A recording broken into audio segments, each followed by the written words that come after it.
Good morning बच्चों। आज आपको पढ़ाने जा रहे हैं कविता नंबर 5 सहर्ष स्वीकारा है, जिसके कवि हैं गजानन माधव मुक्तिबोध। ये प्रयोगवादी काव्यधारा के प्रतिनिधि कवि हैं और इनका जन्म यहीं अपने मध्य प्रदेश के ग्वालियर जिले के श्योपुर नामक स्थान पर 1917 में हुआ था।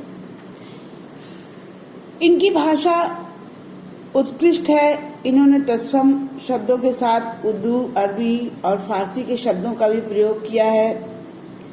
भावों के अनुरूप शब्दों को गढ़ना और उनका परिष्कार करके उसे भाषा में प्रस्तुत करना इनकी भाषा सौंदर्य की एक अद्भुत विशेषता है।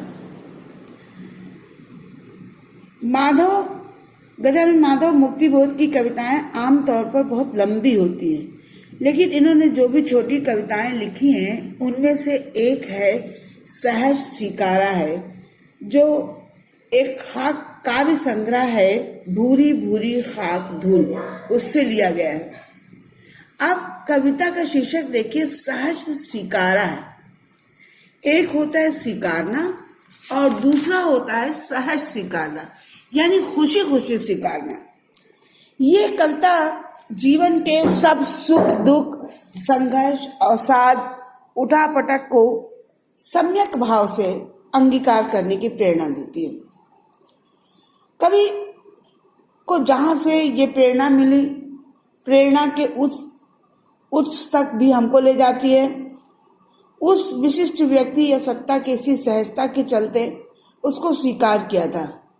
कुछ इस तरह स्वीकार किया था कि आज तक सामने नहीं है तो भी उसके आसपास होने का एहसास है। कवि कहता है कि मेरे जीवन में जो कुछ भी है मुझे सहर्ष स्वीकार, मुझे जो कुछ भी मिला है वो तुम्हारा दिया हुआ है, तुम्हें प्यारा है, इसलिए मुझे स्वीकार। कविता देखिए, जिंदगी में जो कुछ भी है सहर्ष स्वीकारा है, इसलिए कि जो कुछ भी मेरा है वह तुम्हें प्यारा है। इस कविता में कवि ने जीवन में सुख दुख, उठापटक, संघर्ष, अवसाद को सम्यक भाव से अंगीकार करना या स्वीकार करने की प्रेरणा दी है। कवि कहता है मेरे जिंदगी में जो कुछ भी है और जैसा भी है उसे मैं खुशी खुशी स्वीकार करता हूँ, इसलिए कि मेरा जो कुछ भी है वो मेरी प्रिया को अच्छा लगता है। गर्बीली माने गर्व करनी, वो स्वाभिमानी। ये गंभीर यानी गहरा अनुभव माने व्यवहारिक ज्ञान। ये विचार वैभव माने भरे पूरे विचार। सब दृढ़ता यह, भीतर की सरिता यह, अभिनव सब। अभिनव माने नया, भीतर की सरिता माने भावनाओं की नदी।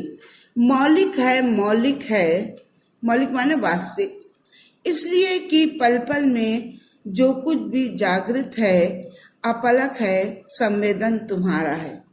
कवि कहता है मेरी ये स्वाभिमान युक्त गरीबी, हालांकि लोग जब गरीब होते हैं तो वो शर्मिंदगी महसूस करते हैं, लेकिन कवि यहाँ पर अपनी गरीबी को स्वाभिमान युक्त कह रहा है।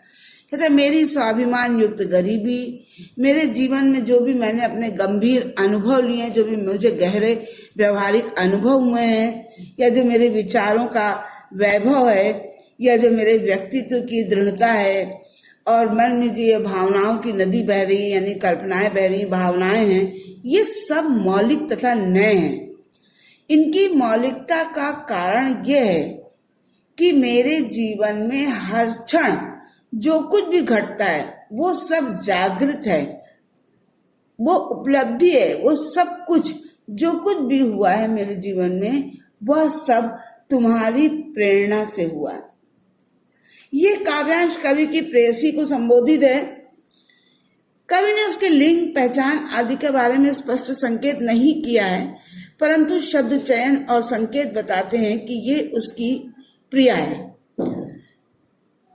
कवि की सभी उपलब्धियों पर उसकी प्रिया की संवेदना का प्रभाव है, इसलिए उसे अपनी सारी उपलब्धियां प्रिय लग रही हैं। आगे देखिए, जाने क्या रिश्ता है, जाने क्या नाता है, जितना भी उंडेलता हूँ भर भर फिर आता है। रिश्ता माने रक्त संबंध, नाता माने संबंध किसी के साथ। दिल में क्या झरना है, मीठे पानी का सोता है, सोता कहते झरने को जहां से उत्पत्ति होती जल की। भीतर वह ऊपर तुम, मुस्काता चांद जो धरती पर, रात भर मुझ पर त्यों तुम्हारा ही खिलता वह चेहरा है। इस कविता में भी कवि ने सुख दुख, जीवन संघर्ष, इसके समय विकार से अंगीकार करने के लिए कहा है। कवि कहता है कि तुम्हारे साथ न जाने कौन सा संबंध है, न जाने कौन सा नाता है कि मैं अपने भीतर समाये हुए तुम्हारे स्नेह रूपी, प्रेम रूपी जल को जितना निकालता हूँ, जितना बाहर निकालता हूँ, वो फिर चारों ओर सिमट कर चला आता है और मेरे हृदय में भर जाता है। ऐसा लगता है कि मानो मेरे हृदय में कोई झरना बह रहा है, वो या मीठे पानी का कोई स्रोत है जो मेरे अंतर मन को तृप्त करता रहता है। इधर मेरे मन में प्रेम है और उधर तुम्हारा चांद जैसा मुस्कुराता हुआ चेहरा अपने अद्भुत सौंदर्य के प्रकाश से मुझे नहलाता रहता है। कहने का तात्पर्य यह है कि कवि का आंतरिक और बाह्य जगत दोनों प्रिया से संचालित होते रहते हैं। अब इसमें ये देखें कि कवि अपनी प्रिया के साथ बहुत गहरा संबंध है। वो उसके स्नेह को अंदर और बाहर पूर्णता रूप से आच्छादित है। कवि प्रिया को अपने जीवन पे इस प्रकार आच्छादित अनुभव करता है जैसे धरती पर सदा चांद मुस्कुराता रहता है, वैसे ही कवि के जीवन पर सदा उसकी प्रिय का मुस्कुराता हुआ चेहरा रहता है।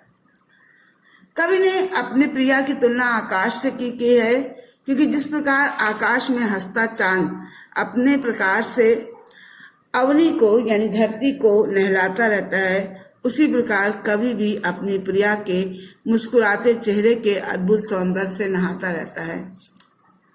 ये आप पढ़िएगा, दोबारा इसको समझने का प्रयास कीजिएगा। आज इसके प्रश्न उत्तर नहीं दे रहे हैं, ये बाद में देंगे।